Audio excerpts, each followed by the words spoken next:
Bismillahirrahmanirrahim. Assalamualaikum warahmatullahi wabarakatuh. Anak-anak yang soleh dan solehah kelas 4. Bagaimana nih kabarnya hari ini? Mudah-mudahan semuanya sehat-sehat ya.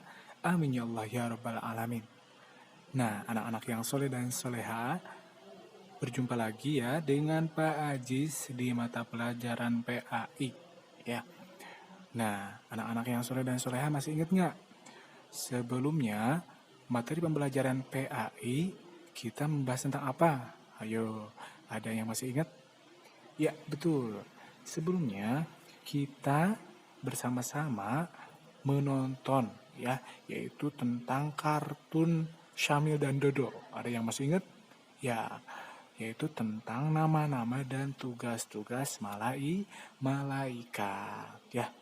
Nah, jadi kalian udah tahu siapa aja malaikat dan ada berapa sih malaikat yang wajib diketahui? Ya, ada 10 ya. Malaikat yang wajib diketahui itu ada 10. Coba sebutkan bersama-sama siapa? Yang pertama, malaikat Jibril ya. Yang tugasnya apa? Menyampaikan wahyu. Kemudian ada malaikat Mikail yang membagikan rezeki ya. Tugasnya menyampaikan rezeki. Kemudian ada malaikat Israel yang bertugas mencabut nyawa. Kemudian Israfil bertugas sebagai apa?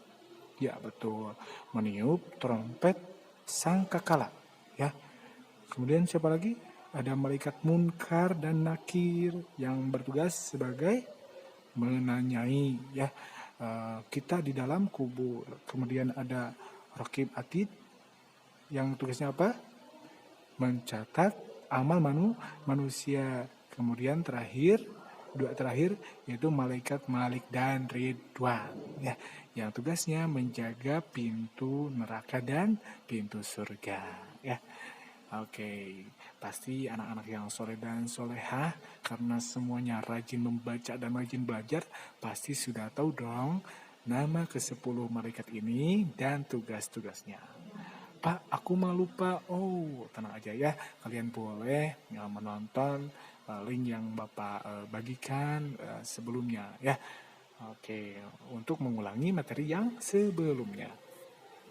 Oke, anak-anak yang soleh dan soleha, baik, kita akan lanjutkan materinya ya, masih tentang malaikat ya hari ini.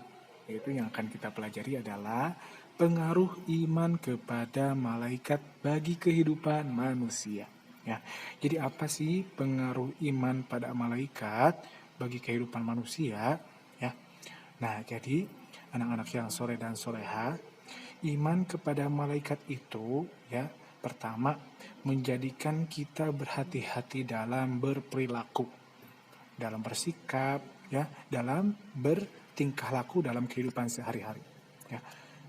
Orang yang beriman kepada malaikat itu ya berarti meyakini bahwa setiap perilaku selalu diawasi oleh malaikat ya. Kan ada ya malaikat yang mencatat amal perbuatannya. Dan pasti orang tersebut ya yang meyakini malaikat itu akan yakin ya bahwasanya setiap perbuatan akan dimintai pertanggungjawaban ya, di mana di akhirat kelak ya, karena kita hidup di dunia ini kan sementara, yang kekal di mana? Itu di akhirat ya. Nah, kemudian iman kepada malaikat itu mempunyai pengaruh yang baik dan bermanfaat yang besar bagi kehidupan seseorang. Di antara pengaruh tersebut itu adalah sebagai berikut. Yang pertama, semakin meyakini kebesaran dan kemahakuasaan Allah Subhanahu wa taala ya. Jadi dengan kita iman kepada malaikat, kita makin yakin akan kebesaran dan kemahakuasaan Allah Subhanahu wa taala. Ya, yang mana kita tahu malaikat itu kan yang sangat luar biasa ya. Mereka taat, mereka selalu bertasbih ya. Dan banyak ciri-ciri yang disebutkan tentang malaikat ya, kehebatan-kehebatan yang lain sebagainya ya. Malaikat hebat apalagi yang menciptakannya, yaitu siapa? Allah Subhanahu wa taala. Nah, itu yang pertama. Yang kedua, orang yang beriman kepada malaikat ya akan senantiasa bersyukur kepada Allah Karena apa? Karena telah menciptakan para malaikat untuk membantu kepentingan, membantu kehidupan manusia. Itu kita kan nih hidup di dunia ini berpedoman pada apa? Pada Al-Quran. Coba Pak Ajis tanya, Al-Quran diturunkan kepada siapa? Kepada Nabi Muhammad, ya, dari Allah Subhanahu wa taala melalui siapa? Melalui pelantara malaikat, yaitu malaikat Jibril, ya. Nah, sehingga kita sekarang ini bisa ya membaca Al-Quran, berpedoman dalam kehidupan kita kepada Al-Quran, ya, wasilahnya karena adanya siapa? Malaikat. Selanjutnya yang ketiga, pengaruh iman kepada malaikat dalam kehidupan manusia itu yaitu menumbuhkan cinta kepada amal soleh, ya. Karena apa? Karena mengetahui ketaatan para malaikat, ya. Malaikat itu kan nggak punya hawa nafsu kan, ya. Nah, mereka itu hanya taat kepada Allah Subhanahu wa taala, bertasbih, bersujud kepada Allah Subhanahu wa taala, ya. Ya, jadi di sini kita harus tuh antaranya mengikuti ya apa yang malaikat itu lakukan, ya. Kita taat kepada Allah Subhanahu wa taala, ya. Nah, kemudian yang selanjutnya yang keempat, dengan kita iman kepada malaikat, kita menjadi takut bermaksiat, ya. Karena apa? Karena kita meyakini berbagai tugas malaikat, ya. Seperti apa? Seperti mencatat perbuatan manusia, ya. Kemudian mencabut nyawa manusia dan menyiksa manusia di neraka, ya. Nah, jadi kita takut kan, misalkan kalau kita berbuat maksiat atau apa, kita jadi takut bahwasanya ada yang mencatat amal perbuatan kita, ya. Nah, kemudian kita juga ingat kematian, ya, karena adanya malaikat yang bertugas sebagai mencabut nyawa.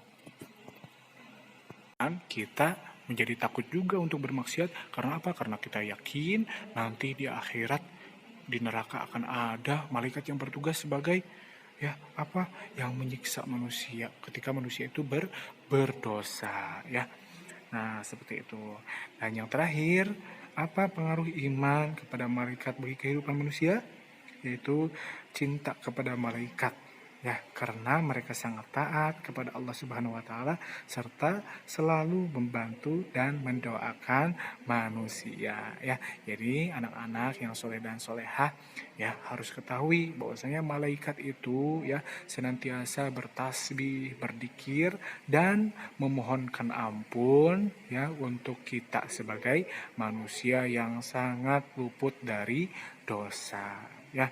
Nah, begitu. Jadi kita harus benar-benar yakin, beriman bahwasanya Allah Subhanahu wa taala menciptakan malaikat yang mana malaikat itu selalu taat, selalu patuh kepada Allah Subhanahu wa taala, ya. Nah, anak-anak yang soleh dan soleha, mudah-mudahan anak-anak semuanya bisa menerapkan perilaku ya beriman kepada malaikat di dalam kehidupan kita sehari-hari, ya, sehingga kita menjadi manusia yang bertakwa, yang taat dan hanya takut kepada Allah Subhanahu wa taala yang maha besar dan maha kuasa, ya. Nah, anak-anak yang soleh dan soleha, untuk materi PAI hari ini ya Pak Ajis cukupkan sekian. Mudah-mudahan bermanfaat dan dapat kita amalkan dalam kehidupan sehari-hari. Sekian ya dari Pak Ajis. Tetap semangat anak-anak. Kita berjumpa lagi di pertemuan yang berikutnya. Mohon maaf ya apabila banyak kekurangan. Wassalamualaikum warahmatullahi wabarakatuh.